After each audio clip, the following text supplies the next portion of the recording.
আত-তাওতি কেন বলা হয় তার চমৎকার একটা ঘটনা আছে বুখারী শরীফের বর্ণনায়। বুখারী শরীফের বর্ণনা, আল্লাহর নবীর সাহাবী আব্দুল্লাহ ইবনে আব্বাস রাদিয়াল্লাহু তাআলা আনহুর সাথে ঘটনা। আব্দুল্লাহ ইবনে আব্বাস রাদিয়াল্লাহু তাআলা আনহু ছোট্ট সাহাবী ছিলেন। বদরের যুদ্ধের পরে আশিয়াখে বদরের প্রবীণ বিজ্ঞ সাহাবীদেরকে হযরত ওমর ফারুক রাদিয়াল্লাহু তাআলা আনহু ডাকলেন, পরামর্শের জন্য সকলকে একত্রিত করলেন। সেখানে আব্দুল্লাহ ইবনে আব্বাস ছিলেন, অন্যান্য যে সকল প্রবীণ মুরব্বী সাহাবীরা ছিলেন তারা হযরত ওমর ফারুক রাদিয়াল্লাহু তাআলা আনহুকে ডেকে বললেন, খলিফাতুল মুসলিমিন ওমর, আপনি আমাদের মতো বড় বড় সাহাবীদের মাঝে কেন ছোট্ট বালক আব্দুল্লাহ ইবনে আব্বাসকে রাখলেন? লিমান ইয়াদখুলু হাযা মানা ওয়া লানা আবনাআহুম মিসলু, তার বয়সে তো আমাদের অনেক সন্তানগণ আছে, আমাদের অনেকেরই তার মতো ছেলে আছে, কিন্তু আপনি তাদেরকে তো আমাদের মজলিসে ডাকলেন না, আপনি কেন এই ছোট্ট বালক আব্দুল্লাহ ইবনে আব্বাসকে ডেকে আনলেন? খলিফাতুল মুসলিমিন ওমর ডেকে বলেন, আমার বন্ধুগণ, আমার সাথীগণ, তোমরা ভালো করেই জানো আমি কেন আব্দুল্লাহ ইবনে আব্বাসকে আমার সঙ্গে রেখেছি। আব্দুল্লাহ ইবনে আব্বাসকে রাখার কারণটা তোমরা মনে মনে সকলেই ভালো করে জানো। খলিফাতুল মুসলিমিন কোনো জবাব দিলেন না। কিছুদিন পরে আবার তাদেরকে ডাকা হলো। বিজ্ঞ প্রবীণ আলেম সাহাবীদেরকে পরামর্শের জন্য ডাকলেন। সেখানে আব্দুল্লাহ ইবনে আব্বাসকেও ডাকা হলো। খলিফাতুল মুসলিমিন ওমর সকলকে সমবেত করে একটা সূরা তেলাওয়াত করলেন। সেই সূরাটা হলো সূরাতুন নাসর। বলেন সুবহানাল্লাহ। খলিফাতুল মুসলিমিন যখন তেলাওয়াত করলেন, ইযা জাআ নাসরুল্লাহি ওয়াল ফাত ওয়া রাআইতান নাসা ইয়াদখুলুনা ফি দীনিল্লাহি আফওয়াজা ফাসাব্বিহ বিহামদি রাব্বিকা ওয়াস্তাগফির ইন্নাহু কানা তাওয়াবা। হযরত ওমর ফারুক রাদিয়াল্লাহু আনহু তেলাওয়াত করলেন। প্রবীণ আলেমদেরকে, বিজ্ঞ সাহাবীদেরকে ডেকে বললেন, তোমরা একে একে ব্যাখ্যা বিশ্লেষণ করো। অন্যান্য সাহাবীরা সকলেই বিশ্লেষণ করলেন, ব্যাখ্যা করলেন, কিন্তু হযরত ওমর ফারুক রাদিয়াল্লাহু তাআলা আনহুর ব্যাখ্যাটা তার মনোভূত হলো না, পছন্দ হলো না। আসল যে উদ্দেশ্য ছিল সেটা সে জানতে পারলো না। এজন্য ওমর ফারুক রাদিয়াল্লাহু তাআলা আনহু সকলের কাছ থেকে পরামর্শ নিলেন, সকলের কাছ থেকে ব্যাখ্যা শুনলেন। কেবলমাত্র একজন বাদে, তিনি ছিলেন আব্দুল্লাহ ইবনে আব্বাস। আব্দুল্লাহ ইবনে আব্বাসকে ডেকে বললেন ওমর ফারুক রাদিয়াল্লাহু তাআলা আনহু, আব্দুল্লাহ ইবনে আব্বাস সকলেই তো অর্থ করলো, সকলেই ব্যাখ্যা করলো, তুমি একটু অর্থ করো, ব্যাখ্যা করো।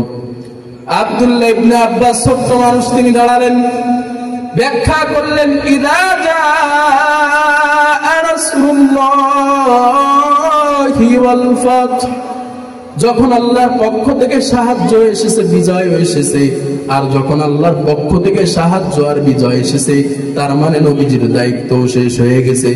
আর নবীর দায়িত্ব শেষ হওয়া মানে হলো নবীজি আর বেশি দিন দুনিয়াতে জীবিত থাকবেন না। আব্দুল্লাহ ইবনে আব্বাস বললেন, খলিফাতুল মুসলিমিন, এই সূরা নাজিল হওয়ার মাধ্যমে আল্লাহর নবীকে আল্লাহ তাআলা দুনিয়া থেকে বিদায় করে নেবেন, তার একটা ইঙ্গিত দিচ্ছেন। বলেন আল্লাহু আকবার। অন্যান্য সাহাবীরা কিন্তু এই ব্যাখ্যাটা করতে পারেন নাই, যেই ব্যাখ্যাটা আব্দুল্লাহ ইবনে আব্বাস করলেন। এইখান থেকে আমাদের শিক্ষা হলো, ছোট্ট মানুষ হলেও কি হবে, তার বুদ্ধি যিনি দিয়েছিলেন তিনি কে? আল্লাহ তাআলা। আমরা তো ছোট্টদেরকে আমরা সম্মান করি না, স্নেহ করি না, ভালোবাসি না। আমরা মনে করি বয়স বেশি হলেই তার বুদ্ধিও বেশি থাকে। কিন্তু দেখেন আল্লাহ তাআলা সাহাবীদের থেকে আমাদেরকে শিক্ষা দিচ্ছেন। আল্লাহ তাআলা সেই কথা কোরআনুল কারীমের ভিতরে চমৎকার ভাবে তুলে ধরেছেন। আল্লাহ বলছেন, ইউতিল হিকমাতা মান ইয়াশাউ ওয়া মান ইউতাল হিকমাতা ফাকাদ উতিয়া খায়রান কাসীরা। আল্লাহ তাআলা বলছেন, আল্লাহ যাকে জ্ঞান দান করেন সেই ব্যক্তি, তার জ্ঞানটা দুনিয়ার সকল কিছুর চাইতে উত্তম হয়ে যায়। বলেন সুবহানাল্লাহ। আর আল্লাহ যাকে তাকে সম্মান দেয়, তাকে কেউ বেইজ্জত করতে পারে না। আল্লাহ বলেন ওয়া তুইজ্জু মান তাশাউ ওয়া তুযিল্লু মান তাশাউ। আল্লাহ তাআলা বলেন আমি যাকে ইচ্ছা তাকে সম্মান দিই, আবার যাকে ইচ্ছা তাকে বেইজ্জত করি। আল্লাহ তাআলা প্রবীণ আলেমদের ভিতরে ছোট মানুষ আব্দুল্লাহ ইবনে আব্বাসকে সম্মান দান করলেন। আর ওই সম্মানটা কেমন ছিল দেখেন, নবীজি আব্দুল্লাহ ইবনে আব্বাসকে ভালোবাসতেন। নবীজি একদিন রাতের বেলায় তাহাজ্জুদের নামাজের জন্য ঘর থেকে বিছানা থেকে উঠলেন, নবীজি ওযু করার জন্য পানি খুঁজতেন। এমন সময় আব্দুল্লাহ ইবনে আব্বাস পানি নিয়ে নবীজির সামনে হাজির হলেন। আব্দুল্লাহ ইবনে আব্বাসকে দেখে নবীজি একটু হতবাক হলেন। নবীজি ওযু করলেন, নামাজে দাঁড়ালেন। আব্দুল্লাহ ইবনে আব্বাস ওযু করে নবীজির পিছনে নামাজে দাঁড়ালেন। নবীজি নামাজ শেষ করে দেখে আব্দুল্লাহ ইবনে আব্বাস তার পিছনে নামাজে দাঁড়িয়ে আছে, নামাজ শেষ করলো। নবীজি এবার মহব্বত নিয়ে আব্দুল্লাহ ইবনে আব্বাসকে কান ধরে ডেকে নবীজির পাশে বসালেন, আর নবীজি তার জন্য একটু হাত তুলে দোয়া করলেন। নবীজি দোয়া করলেন আল্লাহুম্মা ফাক্কিহ ফিদ্দীন ওয়া আল্লিমহু তাউইল। নবীজি তার জন্য দোয়া করলেন, আল্লাহ পাক সেই দোয়াটাকে এমন ভাবে কবুল করেছেন, আব্দুল্লাহ ইবনে আব্বাসকে সারা পৃথিবীর মানুষের জন্য রাইসুল মুফাসসির হিসেবে কবুল করেছেন। সুবহানাল্লাহ। আল্লাহ তাআলা তাকে এমন মুফাসসির বানিয়েছেন, নবীজির পরে কোরআনের সবচাইতে গ্রহণযোগ্য ব্যাখ্যা যিনি করেছেন তিনি হলেন আব্দুল্লাহ ইবনে আব্বাস। আব্দুল্লাহ ইবনে আব্বাস নবীজি তার জন্য দোয়া করলেন। নবীজির দোয়া আল্লাহ তাআলা এমন ভাবে গ্রহণ করলেন, সারা পৃথিবীর কাছে তিনি রাইসুল মুফাসসিরিন হলেন। যেই নবী আব্দুল্লাহ ইবনে আব্বাসের জন্য দোয়া করলেন, আব্দুল্লাহ ইবনে আব্বাস এই ব্যাখ্যাটা করার পরে সকলে হতবাক হয়ে গেল। অন্যান্য সাহাবীরা তারা বললেন আসলেই তো, মানুষ ছোট হলে কি হবে, তার তীক্ষ্ণ মেধা আমাদের চাইতেও অনেক বেশি।